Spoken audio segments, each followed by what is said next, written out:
الحمد لله وكفى وسلام على عباده الذين اصطفى أما بعد أعوذ بالله من الشيطان الرجيم بسم الله الرحمن الرحيم وما هذه الحياة الدنيا إلا لهو ولعب وإن الدار الآخرة لهي الحيوان لو كانوا يعلمون صدق اللہ العظیم۔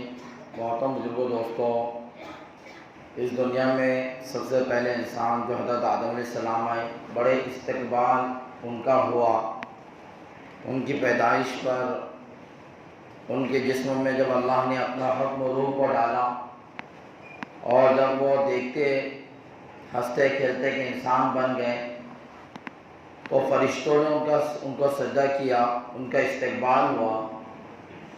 ایسی دنیا کے اندر جو بھی انسان آتا ہے، اس کے آنے سے پہلے اس کے رشتہ دار، اس کے ماں باپ ایک پروگرام بناتے ہیں، خوشیوں کی لہر دوڑتی ہے، اور جس وقت وہ آتا ہے سب طرف پیڑے اور مٹھائی تقسیم ہوتی ہے، بڑا استقبال ہوتا ہے۔ انسان دنیا میں آتا ہے، زندگی اس کو ملتی ہے، بہت استقبال ہوتا ہے، بڑی خوشیاں منائی جاتی ہے، ہاتھوں ہاتھ لیا جاتا ہے، چچا بھی دیکھتے ہیں، ماما بھی دیکھتے ہیں، نانا کی خوشیوں کی انتہا نہیں، دادا کی خوشیوں کی انتہا نہیں۔ اتنا استقبال کے ساتھ یہ بچہ دنیا کے اندر آیا، لیکن دنیا سے جاتا ہے تو نہ جانے کا کوئی وقت ہے، نہ کس طرح جائے گا یہ کسی کو معلوم ہے، کب جائیں گا، کیسے جائیں گا، کسی کو پتہ نہیں۔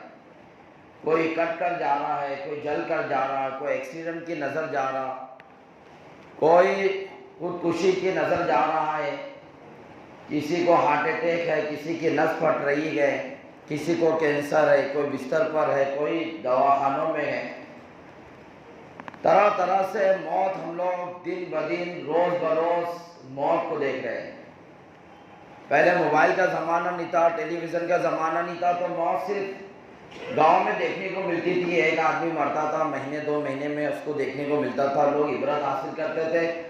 اس کے مرنے کے بعد اس کے گھر والے کئی دن تک نماز روزے سے جڑ جاتے تھے۔ ایک خوف بھرپور ہوتا تھا کہ آج یہ گئے، کل کو ہم سب کو جانا ہے۔ عبرت حاصل کی جاتی تھی، محلے والوں پر عبرت ہوتی تھی، دیکھو ابھی تو اچھے تھے اور ابھی چلے گئے، پورے محلے پہ خوف، پتہ نہیں اپنے کو کب جانا پڑے گا، توبہ کرتے تھے بعض لوگ۔ ایسا ماحول تھا، لیکن اب موبائل کا زمانہ، ٹیلی ویژن کا زمانہ، روز مرنے والے کبھی موبائل میں دکھ رہے، کبھی ٹیلی ویژن پہ دکھ رہے، کبھی اخبار کے اندر دکھ رہے، اب چاروں طرف مرنے والے دکھ رہے، تو دیکھ دیکھ کر آنکھ کا پانی اور عبرت کا پانی ختم ہو گیا، آنکھ کا پانی مر گیا، اور عبرت کی نگاہیں ختم ہو گئی، سوچ آخرت کی ختم ہو گئی۔ روز مرنے والوں کو دیکھ رہے تو کب تک عبرت حاصل کریں گے، ایسا معاملہ ہو گیا۔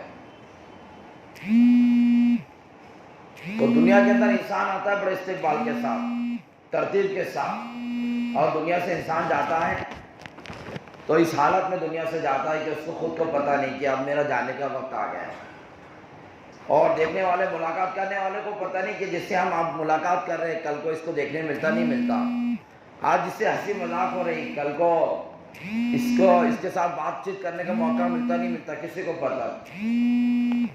لیکن معاملہ یہ ہے، بتانا مقصد یہ ہے، ان سب باتوں کے باوجود کہ آگے دنیا میں لیکن جائیں گے کیسے پتہ نہیں، کب جائیں گے پتہ نہیں، حالت کیا ہوں گی پتہ نہیں، لیکن اس کے باوجود بھی حالت یہ ہے کہ میرا مال، میری دکان، میرا مکان، میری اولاد، میرے کپڑے، میری پراپرٹی، میرا میرا میرا میرا کرتے کرتے قبر کے منہ میں جا رہا ہے، لیکن میرا زندگی سے نہیں نکل رہا۔ اپنی دنیا سجانا، دنیا کو سنوارنا، یہ ختم ہی نہیں ہو رہا، حالانکہ دیکھ رہا ہے کہ دن بدن عمر گھٹتی چلی جا رہی ہے، جو عمر اللہ نے دیکھا دنیا میں بھیجا وہ ختم ہوتی جا رہی ہے، زندگی کے ایک ایک رسی کٹتے جا رہی ہے، آخری کون سی رسی پہ لٹکا ہوں، اس کے ٹوٹنے کی دیر کہ یہ قبر کے گڑھے میں گرے، کچھ پتہ نہیں، لیکن بس اس کے سنوارنے میں یہ کر لوں وہ کر لوں، اسی کے اندر کرتے کرتے دنیا سے جا رہا ہے۔ غفلت کی نیند اور لاپرواہی برت رہا ہے انسان، اتنی عبرت کی نگاہ، اتنی عبرت کی چیزیں دیکھنے کے باوجود۔ دنیا میں کیوں آئے تھے، کیا مقصد تھا دنیا کے اندر ہم کو بھیجے جانے کا، دنیا سے جانے کے بعد کیا کرنا ہے، کیا انجام ہوگا، کیا نتیجے ہوں گے۔ بہت بے خبری اس تعلق سے گئے۔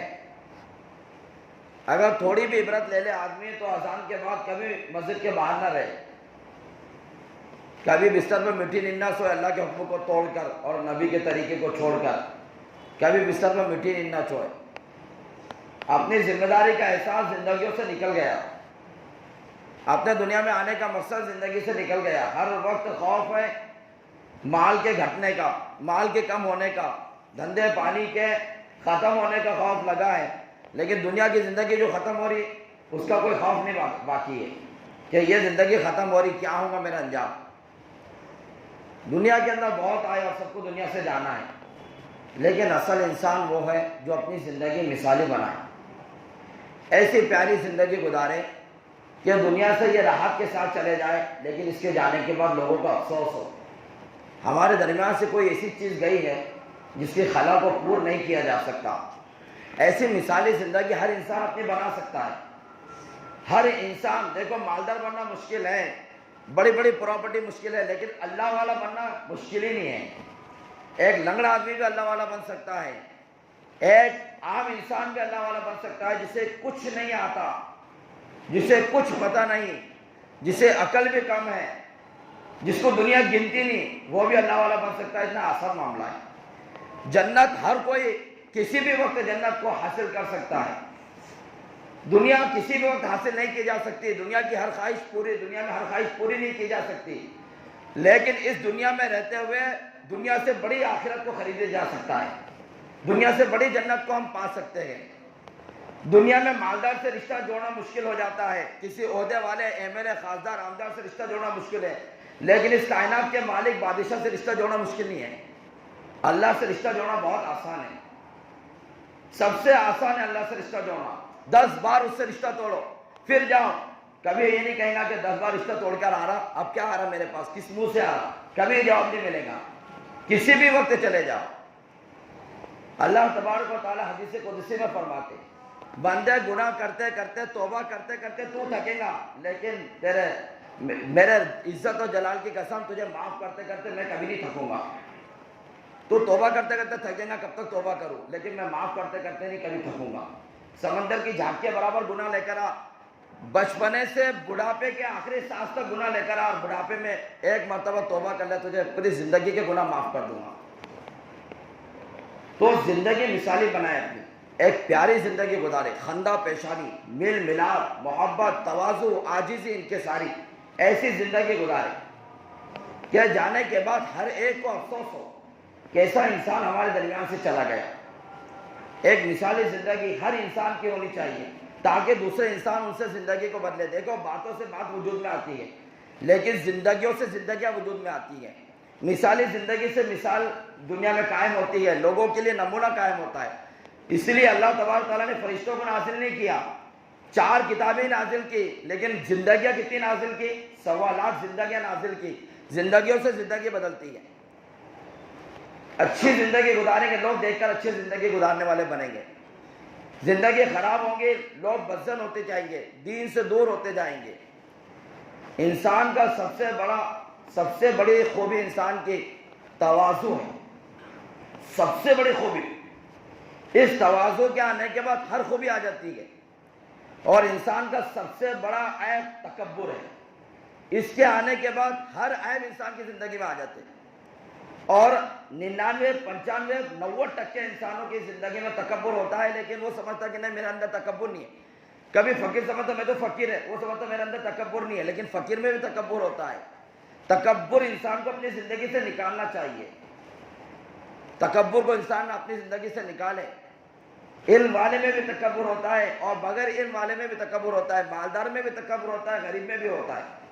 اپنی زندگیوں سے تکبر کو نکال کے پھینکے۔ اگر ذرہ برابر بھی تکبر کے ساتھ قبر میں چلے گئے تو جنت تو بہت دور کی چیز، خوشبو بھی نصیب نہیں ہوگی۔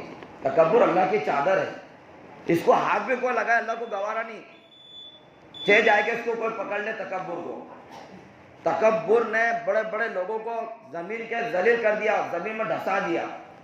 تواضع انسان کی خوبی ہے، اور تکبر انسان کا سب سے بڑا عیب ہے۔ تواضع کے آنے کے بعد ساری خوبی آنا شروع ہوتی ہے، اور تکبر کے آنے کے بعد سارے عیوب آنا شروع ہو جاتے ہیں۔ تکبر حق کو ماننے سے بھی انکار کر دیتا ہے، تکبر کی وجہ سے حق پر بھی آدمی نہیں چل سکتا، اتنی بری چیز ہے۔